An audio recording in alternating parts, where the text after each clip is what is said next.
Chen Luzhou finally learned the truth. Suzy was majoring in architecture. He never expected that even after they had reconciled, their relationship would once again hit a rough patch, this time because of Suji's late mother. It turned out Suji had dreamed of her mother. In the dream, they had a fierce argument. She happened to mention Chen Luzhou, but her mother disapproved of her having a boyfriend. When she woke up, Suji felt deeply unsettled, but the tears wouldn't come. She ended up telling Chen Luzhou about the dream, and asked him for a photo to burn for her mother, hoping it would show how good of a person he was.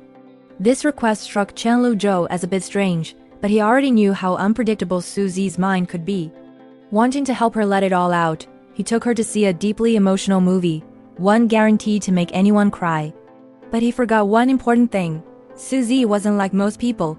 In the end, the one who ended up sobbing into an entire pack of her tissues was him.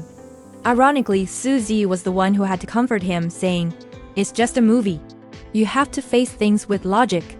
It was then that Chen Luzhou truly realized just how hard it was for Suji to express her feelings. To ease her heart, he even wrote a heartfelt letter to her mother. Every word sincere, asking for her trust, to let him take care of her daughter. Chen Luzhou's thoughtfulness moved Su deeply, helping her release the emotional knot she had been carrying. In truth, despite all the time they had spent together, Suzy rarely mentioned her mother. Only now did Chen Luzhou learn that her mother had once been a renowned architect. She was always busy with work and barely had time for her daughter. When they did spend time together, they often clashed.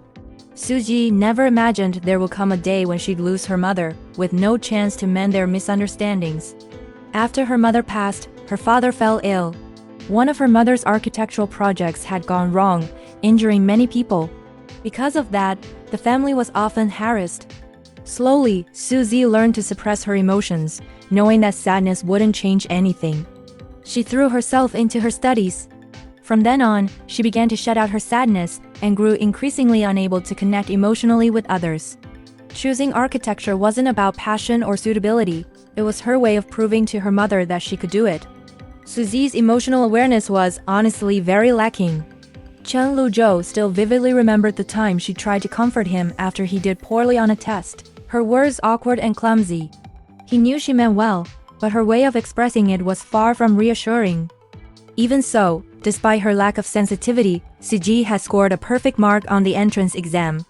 That's why, whenever she told him she missed him, Chen Luzhou always felt like it was just sweet talk.